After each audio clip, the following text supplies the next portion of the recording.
ఎవరైతే ఇప్పుడు ఈ ఆన్లైన్లో ఆ లింకు ఈ లింకు క్లిక్ చేసి వివిధ దీనికి లైక్ కొడితే పైసలు వస్తాయి, దీన్ని షేర్ చేస్తే పైసలు వస్తాయి అని మోసపోయిన వాళ్ళు ఎవరైతే ఉన్నారో ఇప్పుడు మన స్టూడియోలో ఎక్స్పర్ట్ గారు ఉన్నారు, అనిల్ గారు ఎక్స్పర్ట్ గారు ఉన్నారు. ఒకసారి రండి సార్. అగో వాళ్ళంతా మీ బాధితులే, అంటే మీ సబ్జెక్ట్ కోసం వచ్చినటువంటి వాళ్ళు. రైట్, కొద్దిగా ఇటేమన్నా తిప్పగలుగుతామా మనం? మీరు కనిపించరు, ఆ బాధితులు కనిపించగానే వినిపిస్తాం. మీరు రండి. వీళ్ళు దాదాపు నిన్న 5 లక్షల 4 వేలు కూడా కొట్టుకున్న వీళ్ళు. ఆమె 9 లక్షలు, ఆమె 11 లక్షలు కూడా. అసలు ఏంది సార్ ఈ మోసాలు ఏంటి? దీని నుంచి ఎట్లా ఉపశమనం ఏంది? అంటే బేసిక్గా మనం అందరూ అనుకున్నట్టుగా సైబర్ క్రైమ్స్ అంటారండి. సైబర్ క్రైమ్స్ అంటే కంప్లీట్లీ వెరీ డిఫరెంట్. అంటే మన ప్రమేయం లేకుండా, మన పాత్ర లేకుండా వాళ్ళు లోపలికి వచ్చి దొంగతనం చేసుకుని పోవడం ఉంటుంది. ఇవంతా కూడా సోషల్ ఇంజనీరింగ్ క్రైమ్స్ అంటారు అనమాట. ఇందులో మన పాత్ర కూడా ఉంటుంది. మనం ఇచ్చినటువంటి ఇన్ఫర్మేషన్ ద్వారానే తద్వారా వాళ్ళు చేస్తుంటారు అనమాట. సో ఇందులో ఏంటంటే ఆశను, భయాందోళన గుర్తుపెట్టో, లేకుంటే ఏదో చేసి ఇట్లా. ఇప్పుడు నేను కూడా ఒక ఎన్జిఓ నడుపుతాను 7 years నుంచి. నాకు కూడా నీకు ఇంటర్నేషనల్ అవార్డు వచ్చిందని, UNDP అవార్డు. నేను ఆల్రెడీ 3 times UNDP అవార్డు విన్నాను. నాకు దాని ప్రాసెస్ మొత్తం తెలుసు కాబట్టి బతికిపోయాను. ఏంటంటే బేసిక్గా వచ్చిన ప్రతి లింక్ని క్లిక్ చేస్తారు, అది క్లిక్ చేయకూడదు.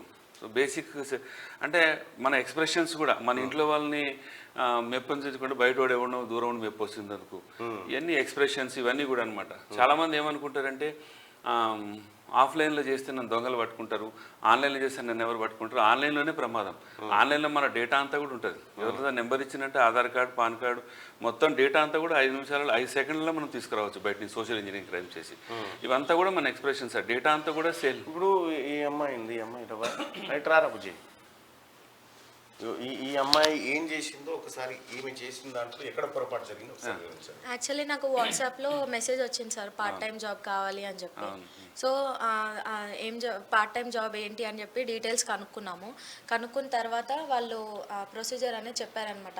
గూగుల్ రివ్యూస్ ఇవ్వాలి, 3 రివ్యూస్ ఇచ్చారంటే మీకు 150 రూపీస్ ఇస్తామని చెప్పేసి ఫస్ట్ ఒక టెస్ట్ ట్రయల్ పెట్టిన తర్వాత మీరు పాస్ అయినారు అని చెప్పేసి మీరు టెలిగ్రామ్లో ఈ జాబ్ చేయండి అని. టెలిగ్రామ్లో మాకు ఒక యూనిక్ కోడ్, ఇండివిజువల్కి ఒక కోడ్ ఇస్తారనమాట. ఆ కోడ్ ఇచ్చిన తర్వాత దాంట్లో తెలుస్తుంది. ఇదంతా కూడా ఏంటంటే టాస్క్ బేస్డ్ ఫ్రాడ్స్ అన్నమాట. అంటే బేసిక్గా మన దగ్గర కూడా ఇంజనీరింగ్ కాలేజీలు లక్షల కోట్ల మంది బయటపడుతారు. ఎవరికి జాబులు దొరకలేదు, ఇంట్లో కూడా ఉండలేరు, అవమానం, ఏదో ఒక సంపాదించాలి ఒక ఆతృతను ఏం చేస్తారంటే వాళ్ళు క్లిక్ చేస్తారు. దీన్నే సోషల్ ఇంజనీరింగ్. వాడు క్లిక్ చేసి చేయగానే ఈ టాస్క్ బేస్డ్ ఫ్రాడ్స్లో కూడా అనేక రకాల ఫ్రాడ్స్ ఉంటాయి. ఒకటి గూగుల్ రివ్యూస్, లేకపోతే ఫేస్బుక్ లైక్ చేయాలి, లేకపోతే క్రిప్టో కరెన్సీ అమ్మాలి, లేకపోతే ఇంటర్నేషనల్ ట్రేడ్స్ అంతా కూడా ఇక్కడ ఇండియా నుంచే ట్రేడ్ చేసుకోవచ్చు అని ఒకటి, లేకపోతే డాక్యుమెంట్ రాయాలని ఒకటి.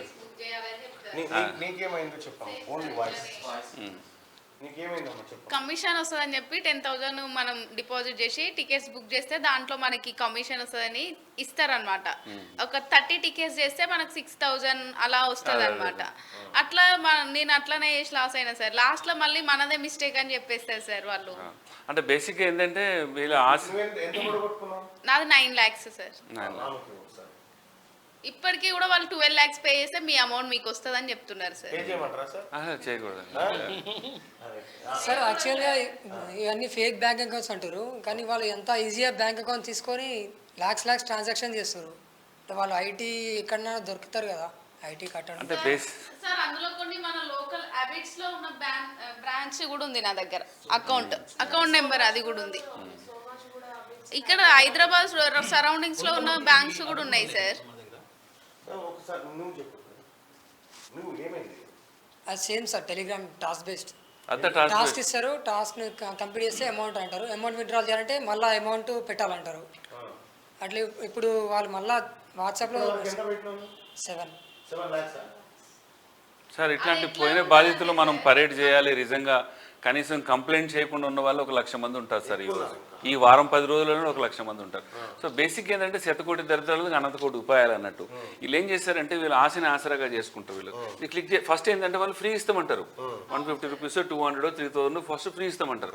ఇందులో ఏంటంటే గూగుల్ రివ్యూస్, ఫేస్బుక్ కానీ యూట్యూబ్ కానీ లైక్లు చేసి వ్యూ చేయాలి, లేకపోతే క్రిప్టో కరెన్సీ కొనాలి, ఫారెన్ ట్రేడ్ చేయాలి, ఇవేనండి. డాక్యుమెంట్ రాయాలి. ఒక A4 size document DTP operator దగ్గరికి పోతే వాడు 10 రూపాయలు చేసిస్తాడు. వీడికి 500 ఎట్టిస్తాడు అంటే బేసిక్ ఆశనే అన్నట్టు, ఆశనే ఆశరాగా చేసుకునే క్రైమ్స్ అంతా కూడా. సో ఇట్లా వీళ్ళు ఏం చేస్తారంటే మొదలు ఫ్రీగా ఇస్తారు సార్, రొట్టేస్తేనే ఎలక పడతా అన్నట్టు, ఇట్లా రొట్టేస్తేనే ఎలక బయటకు వస్తుంది కదా, వీళ్ళు ఫస్ట్ ఫ్రీ ఇచ్చి ఇట్లా పడతారు అన్నట్టు. పట్టించి వీళ్ళని ఎంత కాన్వర్జేషన్స్ లో ఎంత ప్రొఫెషనల్ గా చేస్తారంటే ఫస్ట్ రిసెప్షనిస్ట్ అంటారు, తర్వాత ట్యూటర్ అంటారు, తర్వాత అడ్వైజర్ అంటారు, ఇక ఎన్ని రకాల పేర్లు. అల్టిమేట్గా ఏంటంటే మీరు ఇంత పెడితే ఇంత వస్తుంది, ఇంత పెడితే ఇంత వస్తుంది, 3 వస్తుంది, 4 వస్తుంది, వీళ్ళు పెట్టుకుంటూ పోతుంటారు. వ్యాలెట్లా కనిపిస్తుంది ఈ 3లా, ఇక్కడ వ్యాలెట్లో నీ డబ్బులు నీకే ఉన్నాయి కదా తల్లి, ఎందుకు భయపడుతున్నావు, నీకే వస్తుంది అంటారు. తర్వాత అయిపోయిన తర్వాత వీళ్ళు బాగా గట్టిగా మాట్లాడుతారు అనుకోండి, మనిషిని బట్టి దీనికి ఒక రూల్ రెగ్యులేషన్స్ అల్గోరిథమ్స్ ఏమి ఉండవు. ఇట్లా క్లిక్ చేయగానే డబ్బులు కనిపిస్తే ఇది రావాలంటే మనం అడ్వాన్స్ ట్యాక్స్ కట్టాలి కదా 12%, ఇంజిన్ ఫీజు కట్టేసాయి, మా ప్రాసెసింగ్ ఫీజు ఒక 5,000 కట్టేసాయి, నేను ఇంత కష్టపడి చేసినా కదా నాకు ఒక 5,000 ఇచ్చేసేస్తారు సార్. మళ్ళీ ఇస్తారు. మళ్ళీ రేవంగా అది అయిపోయినాక నీ నీ నీ టాస్క్లో ఇన్ని తప్పులు జరిగినాయి, మేము ఇచ్చి ఈ టాస్క్ 100 పేజీల లిస్ట్ ఉంటుంది, అది ఎవడు చదువుతాడు, లోన్ తీసుకున్నప్పుడు సంతకం పెట్టినట్టు అంత ఏముండదు, డబ్బులు రావు ఏం రావు. అసలు మీరు టాస్క్ బేస్డ్ ఫ్రీ గేమ్ ఆడకూడదు. ఇదే సేమ్ సార్, అంతే వ్యాలెట్లే కనిపిస్తాయి. షాపింగ్ చేయమంటారు, ఆన్లైన్ షాపింగ్ చేయమ, వర్చువల్ షాపింగ్ చేయమంటారు, అంతా ఒకటే సార్, కాన్సెప్ట్ ఒకటే. ఇంతకుముందేమో మల్టీ లెవెల్ మార్కెటింగ్, క్యూనెట్ ఇట్లా మన మెదక్ డిస్టిక్లో ఒక పంతులు ఉండే చూడు, అంతే ఇదే సార్ ఇప్పుడు నడుస్తున్నాయి. ఏముండదు సార్ దీంట్లో. మళ్ళీ ఇంకోటి ఏం చేస్తారంటే సార్, ఇంకోటి మనకు బీపీ షుగర్ తెప్పిస్తారు అన్నట్టు. 100 మంది నాకు ఇప్పుడు ఎన్ని పైసలు వచ్చినాయి, నాకు ఇప్పుడు ఎన్ని వచ్చినా, నాకు ఇప్పుడు ఇన్ని వచ్చినాయి చేయగానే వాళ్ళు చూసి ఏముండదు, ఇవన్నీ వాళ్ళ బొమ్మలు కాదు, ఇంటర్నెట్లో తీసుకొచ్చిన పెట్టిన బొమ్మలు. మళ్ళీ ఇంకా నయం వీళ్ళు కనీసం ఇండియన్ నెంబర్స్ నుంచి మాట్లాడుతున్నారు, ఫారెన్ నెంబర్స్ నుంచి మాట్లాడతారు అన్నట్టు. ఇది చాలా ఈజీ, దీంట్లో మాక్సిమం మనీ పోగొట్టుకుంటున్నారు అందరూ కూడా. ఇప్పుడు ఇక్కడ మేము నిన్నటికే ₹1,00,00,000 వెళ్ళినాయి, ₹1,00,00,000 పట్టి మీరు గట్టిగా ప్రచారం చేస్తే 100 కోట్లు వెళ్తుంది. 2 రోజులు మీరు ప్రచారం చెప్పొద్దు కానీ ఒక ప్రముఖ బ్యాంక్ మేనేజర్, అసిస్టెంట్ మేనేజర్ మోసపోయింది 12 లక్షలు సార్. ఇవి ఇంకా మామూలు ఫ్రాడ్స్ సార్, మోసపోయింది బ్యాంక్ మేనేజర్. ఇప్పుడు కొత్తగా ఫ్రాడ్ ఏంటంటే ఇప్పుడు ఇదంతా కూడా దీంట్లో ఎక్కువగా విద్యార్థులు పోగొట్టుకుంటారు డబ్బులు. జాబ్ దొరకక అటు ఇటు ఉండి హౌస్ వైఫ్స్ ఇంజనీరింగ్ క్వాలిఫికేషన్ చేసి పెళ్లి చేసుకుని భర్త ఉద్యోగం చేసుకుంటే, నేను కూడా సెల్ఫ్ సస్టైన్ కావాలనే ఉద్దేశంతో దిగిన వాళ్ళనే వీళ్ళంతా కూడా. ఇది కాకుండా కొత్త రకమైన ఫ్రాడ్స్ అనమాట. అంటే కొరియర్ వస్తుంది నీకు, కొరియర్ రాదు ఏం రాదు. మన అన్నకు ఫోన్ చేసి ఇలా గౌడ్ సాబ్ ఇట్లా వచ్చింది, మీకు కొరియర్ వచ్చింది, దాంట్లో డ్రగ్స్ ఉన్నాయని చెప్తారనమాట. ఎటువంటి పరిస్థితి అంటే 4 to 5 hours లోపలనే 1.53 crores ట్రాన్స్ఫర్ చేసిన 2 crores 4 to 5 hours లోపలనే బ్యాంక్ మేనేజర్ బలవంత పెట్టి మీరు ట్రాన్స్ఫర్ చేయండి, సర్వం ఆస్తులు ట్రాన్స్ఫర్ చేస్తాం. ఏముండదు దాంట్లో డ్రగ్స్ ఉంది, మేము పట్టుకున్నాం అంతే, ఏముండదు అందులో ఏముండదు అంతే. జస్ట్ సైకలాజికల్ మైండ్ గేమ్ అంతే, అట్లా ప్రెజరైజ్ చేస్తారని. సార్ మీరు పబ్లిక్ అవేర్నెస్ చేయండి, అంటే ఇటువంటి సమస్యల నుంచి బయటపడాలంటే ఏంటి టిప్స్? అంటే బేసిక్ గా ఒకటండి, ఆశనే ఆసరాగా చేసుకునే క్రైమ్స్. మన ఇంట్లో వాళ్ళు కూడా 1 to 1 ఆఫర్లు ఏమి ఇయ్యరు, కష్టపడితేనే మనకి ఇది వస్తుంది. కాబట్టి ఎటువంటి ఆఫర్స్ మీరు నమ్మకూడదు. ప్రపంచం అంటే మంచిని చూస్తే కూడా చెడైపోయినటువంటి పర్సన్. సో ఎటువంటి క్లిక్ చేయకూడదు. అందరు చదువుకున్న వాళ్ళే, మళ్ళా 99.9% చదువుకున్న వాళ్ళే ఉంటారు సార్, 99.9%. ఈ లెక్కన చదువు రానోళ్ళు ఇంటికాడ అమ్మమ్మల తాతలకు ఏ బాధ లేదు. 96 అందరం మనం సైబర్ క్రైమ్స్ అంటాం కదా, 96% సైబర్ క్రైమ్స్ కాదండి, సోషల్ ఇంజనీరింగ్ క్రైమ్స్. సెక్స్టార్షన్ కావచ్చు, మ్యారేజ్ ఫ్రాడ్స్ కావచ్చు, రొమాన్స్ ఫ్రాడ్స్ కావచ్చు, ఇవన్నీ చాలా లేటెస్ట్ అనమాట. ఇక మామూలుగా కాదు సార్, ఇక వాళ్ళు ఒకటే రోజులో 20, 30, 40, 50, 90 కోటి 2 కోట్లు ట్రాన్స్ఫర్ చేసిన వాళ్ళు రోజుకు ఒక 100 మంది వెళ్తారు సార్ ఇక్కడ నుంచి, ఓన్లీ మన తెలంగాణ నుంచి ఫర్గెట్ అబౌట్ ఆల్ దట్. మరి వీటి నియంత్రణకు ప్రభుత్వం ఎలాంటి చర్యలు తీసుకోవాలి, ఏమున్నాయి నియంత్రణ అంటే? ఒకటి అంటే నేను ప్రభుత్వాన్ని సపోర్ట్ చేయను, పోలీసులు సపోర్ట్ చేయను, వాళ్ళతో పనిచేస్తూ కష్టపడి మాకు హెల్ప్ చేస్తుంటారు విక్టిమ్స్ పట్టుకోనికి. ప్రధానంగా ఏంటంటే సార్, మనము 1930 అని ఒక ఫోన్ నెంబర్ ఉంటుంది, దాని citizen financial fraud management system అని ఉంటుంది. అది కాల్ చేస్తే ఈ 1930కి ఫోన్ చేసిండు ఈయన ఫోన్ కనుక వాళ్ళు లిఫ్ట్ చేసినట్టే 2 లక్షలు మిగిలేటి. అవును కరెక్టే, అది కూడా ఒప్పుకుంటా. 1930కి ఇంకా ఇంక్రీజ్ చేయాలి. మన ఆల్ ఇండియా లెవెల్ I4C అంటారు, తెలంగాణలో T4C అంటారు. సో ఇక్కడ ఏంటంటే మీకు అది నెంబర్ ఆఫ్ పీపుల్ తక్కువ, మనకు ఇన్ఫ్రాస్ట్రక్చర్ మోసాలు ఎక్కువైపోతున్నాయి. ఇదివరకు పైసలు దొంగతనం చేశారు, ఇప్పుడు కార్డుల నుంచి వర్చువల్ కరెన్సీకి వెళ్ళిపోయింది. సో 1930 గారు మీరు కాల్ చేస్తే దీంతో అడ్వాంటేజ్ సిటిజన్ ఫైనాన్షియల్ ఫ్రాడ్ మేనేజ్మెంట్లో ఏంటంటే, కాల్ చేసిన 5 నిమిషాల్లో కేసు రిజిస్ట్రేషన్ 5 సెకండ్ల లోపల. ఇప్పుడు ఫర్ ఎగ్జాంపుల్ నేను ఫ్రాడ్ చేసిన అనుకోండి, నా అకౌంట్ బ్లాక్ అవుతుంది. డిపెండింగ్ అపాన్ ది గ్రావిటీ, ఇది 10 కోట్లు 5 లక్షలు 50 లక్షలు ఆ రేంజ్లో ఉందంటే నేను ఈయనకి ట్రాన్స్ఫర్ చేసిన, ఆయన మీకు చేస్తే మనందరి అకౌంట్లు కూడా మీకు సెకండ్స్ లోపల బ్లాక్ అయిపోతాయి. సెకండ్స్ లోపల మీకు కేసు రిజిస్టర్డ్ అక్నాలజ్మెంట్ నెంబర్ ఏదైతే వస్తుందో అది గొప్ప కాదు, మనీ బ్లాక్ అయిందని వస్తే అప్పుడు నువ్వు సేఫ్ అయినట్లు లెక్క. అదనమాట. మళ్ళీ దొంగను పట్టుకోవడంలో కూడా ప్రాబ్లం ఏమవుతుందంటే ఇక్కడ మన ప్రైవసీ రైట్స్ ఇవన్నీ ఇది చాలా పెద్ద కాంప్లెక్స్ సబ్జెక్ట్ అండి. సో ప్రధానంగా ఏంటంటే ఇప్పుడు దొంగ కూడా డైరెక్ట్గా సపోజ్ ఇప్పుడు చాలా మంది ఇట్లా ఇట్లా చేసి మోసపోయిన వాళ్ళు ఉన్నారు. వాళ్ళు ఇప్పుడు మీ లైవ్ చూస్తూ ఉన్నారు. వాళ్ళు ఇప్పటికి కూడా కొన్ని గ్రూప్స్ నడుస్తూ ఉన్నాయి. వాళ్ళు తక్షణం చేయాల్సిన పని ఏంది? అంత గ్రూప్లోకి వెళ్ళి ఎగ్జిట్ కావాలి సార్. అంతే. వచ్చిన డబ్బులు పోయినాయి అనుకోవాలి, తిరుపతి దర్శనానికి దేవుడికి వేసినాం అనుకోవాలి, తప్పించుకోవాలి. లేదు రావు. 99% 1930 ఫోన్ చేసి మీరు కంప్లైంట్ రిజిస్టర్ చేసి మీకు మనీ బ్లాక్ అయితేనే మీకు మనీ వచ్చినట్లు లెక్క. 24 hours లోపల అయితే గోల్డెన్ అవర్స్ అంటారు. గోల్డెన్ అవర్ అంటారు. మనం డబ్బులు పోయిన 2 hours లోపల చేయాలి. డబ్బులు పోయిన 2 hours లోపల చేయాలి.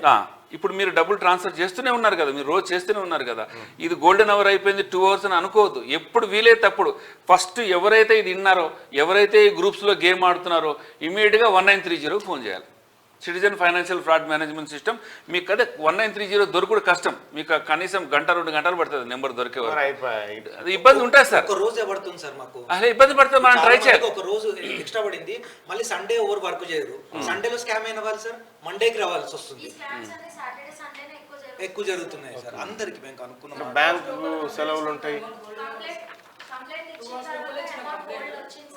అమౌంట్ హోల్డ్ వస్తేనమ్మా మీకు తర్వాత ఏంటంటే వీళ్ళు ఇన్వెస్టిగేషన్ చేసి కోర్టుకు పంపుతారు. కోర్టు నుంచి మీకు డబ్బులు వస్తుంది.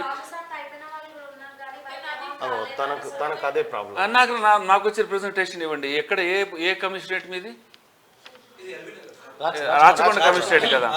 చంద్రమోహన్ గారు ఎక్సలెంట్ ఆఫీసర్ అన్న డీసీపీ ఇక్కడ. మీరు కాదు, మీరు ఇక్కడ కంప్లైంట్ మీకు ఎక్కడ ఏ పోలీస్ చంద్రమోహన్ సూపర్ ఆఫీసర్, రండి నేను తీసుకెళ్తా. వెంకటరెడ్డి గారు ఇక్కడ ఉప్పలే, ఎక్కడ దూరం కూడా పోనవసరం లేదు. మళ్ళీ మీకు వాళ్ళు కోర్టు పంపిస్తారు. వాళ్ళు నా నెంబర్ తీసుకోండి అమ్మా, ఎక్నాలజ్మెంట్ నెంబర్ నాకు ఇవ్వండి. సార్ ఒక నిమిషం. ఇప్పుడు ఎందుకంటే ఇటువంటి సమస్యలను బయటపడడానికి ఆ 1930 కాకుండా ఆ నెంబర్ కాకుండా ఇంకేమైనా ఆల్టర్నేట్ నెంబర్? ఇంకా వేరే ఆల్టర్నేటివ్ ఏం లేదండి. అంటే 1 nation 1 ombudsman స్కీమ్ అని చెప్పి 14448 అని ఉంది. 14448 1 nation ombudsman స్కీమ్. కానీ దాంట్లో ఏంటంటే యూపీఐ ద్వారా మనీ ట్రాన్స్ఫర్ చేస్తేనే దానికి అంటే 1930 కన్నా చాలా ఫాస్ట్గా మీకు రెజల్యూషన్ వస్తుంది. చాలా ఫాస్ట్గా రెజల్యూషన్ వస్తుంది. కాకపోతే దాంట్లో ఏంటంటే యూపీఐ ద్వారా ట్రాన్స్ఫర్ చేయాలి. మనీ బ్యాంక్ నుంచి పోతే వాళ్ళు కేసు రిజిస్టర్ చేసుకోరు. యూపీఐ నుంచి పోతే 1 nation 1 ombudsman స్కీమ్ 14448 యూపీఐ ద్వారా డబ్బు పోతే అది ఇంక ఏ విధంగా డబ్బు పోయినా కూడా 1930. మీరు టైం వేస్ట్ చేసుకుని cybercrime.gov.in వెళ్ళకండి. ఫస్ట్ 1930 100 కాదు 200 సార్లు దానికే కాల్ చేయాలి. కానీ సార్ 2 ఏళ్ల నుంచి 3 ఏళ్ల నుంచి దీంట్లో పడబడున్నారు. వాళ్ళకి ఇంతవరకు హోల్డ్ చేశారు కానీ రాలేదు అని చెప్తున్నారు. కోర్టు నుంచి రావాలి. అంటే ఫస్ట్ మనం ఏంటంటే మొదలు గుర్తుపెట్టుకోండి, డిసప్పాయింట్ కాకండి. ఇది డెమోక్రటిక్ కంట్రీ. వాడు కూడా వాడు అప్పున్నాడు నాకు ఇచ్చినని వాడు ప్రూవ్ చేసే రైట్స్ కూడా ఉంటాయి కదా. బోత్ సైడ్స్ ఆలోచించాలి. కాయిన్కు మనం ప్రూవ్ చేయాలంటే డబ్బులు హోల్డ్ చేయగానే ఆ రెస్పెక్ట్ ఆఫీసర్ ఎవరో పేరు ఉంటుంది, దాంట్లో పేరు ఉంటుంది, నెంబర్ ఉంటుంది. కంటిన్యూస్ ఫాలో మన అవసరం అంతే, మనం పోవాలంతే. వ్యవస్థల గురించి మీరు ఆన్లైన్లో రిజిస్టర్ చేసుకోండి. ఆఫ్లైన్లో పోవాలి సార్. ఒకటి 1930కి అన్నిటికీ ఏంటంటే ₹1,00,000 కన్నా ఎక్కువ డబ్బు పోతే nearest cyber crime police station Rachakonda కానీ సైబరాబాద్ కానీ హైదరాబాద్ వీళ్ళకి వెళ్తుంది అనమాట. 1 lakh కన్నా తక్కువ వచ్చింది అనుకో అది లోకల్ పోలీస్ స్టేషన్కి వెళ్తుంది. సో లోకల్ పోలీస్ స్టేషన్ వాళ్ళకి అంత అవగాహన ఉండకపోవచ్చు. అయితే లోకల్ పోలీస్ స్టేషన్లో కూడా సైబర్ వారియర్స్ అని ఒక కాన్సెప్ట్ పెట్టిదే మహేందర్ రెడ్డి పటేల్. దాంట్లో ఏంటంటే ప్రతి స్టేషన్కు 2 కానిస్టేబుల్స్కి విపరీతమైన ట్రైనింగ్. వాళ్ళ బుక్స్ కూడా వారియర్ 2 వారియర్ 3 కూడా నేను రాసినవే పోలీసులకు, వాళ్ళకి SOPs అవన్నీ ఇన్వెస్టిగేషన్ అంతా కూడా. సో అక్కడ కూడా ప్రతి పోలీస్ స్టేషన్కి వెళ్ళినప్పుడు మీరు శ్రోతలందరూ గుర్తుపెట్టుకోవాల్సిందంటే పోయి మా బ్రదర్లా IAS ఆఫీసర్ IPS ఎవరిని పట్టించుకోవద్దు. లోకల్ పోలీస్ స్టేషన్లో ₹1,00,000 కన్నా తక్కువ అయితే అక్కడ పోతుంది. సైబర్ వారియర్స్ని పట్టుకోండి, వాళ్ళతో కూర్చొని ప్రశాంతంగా మీరు చేసుకోండి. ఖచ్చితంగా అవుతుంది. 1-2 సార్లు తిరగాల్సి వస్తుంది వాళ్ళకు. ఎందుకంటే number of officers number of complaints చూసుకుంటే చాలా ఎక్కువ. అంటే మల్లన్న గారు మీకు అనకూడదు కానీ మనకు 1,00,000 మందికి నష్టపోతే కంప్లైంట్ చేసేది 2,000 మంది కూడా కంప్లైంట్ చేయరు. 2,000 మంది కూడా చేయరు. అంతేందుకు వాళ్ళు కెమెరా ముందుకు రావడానికి ఇబ్బంది పడుతున్నారు. అవును, భయపడతారు. ఇది పర్వాలేదు, ఇది రెగ్యులర్ కేసు. ఇది సెక్స్టార్షన్ కేసులు, రొమాన్స్ కేసులు, అసలు మీకు దారుణము. అసలు మీకు ఇవన్నీ అనవసరంగా మనం ఇంకా దారి చూపించినట్టు. మీరు కాసేపు వెయిట్ చేయండి సార్. ఇది తెలుగులో కాకుండా ఇంగ్లీష్ లో మీకు ఒక ప్రత్యేకంగా ఇంటర్వ్యూ ఉంది. విజయరామ్ 680 వీక్లీ ఆర్టికల్ రాసింది. మీరు ఎప్పుడు పిలిస్తే అప్పుడు వస్తారు. ఇప్పుడు ప్రతి క్రైమ్ ని చేద్దాం మనం సీరియస్ గా. ఓకే, మీరు కొద్దిసేపు వెయిట్ చేయండి సార్. Right, thank you. ఇగో దయచేసి ఈ గ్రూపులలో జాయిన్ అయ్యి పైసలు కట్టు అంటే ఎవరు కట్టకండి. దయచేసి మోసపోకండి. ఇక్కడనే లక్షల రూపాయలు మోసపోయిన వాళ్ళు ఉన్నారు.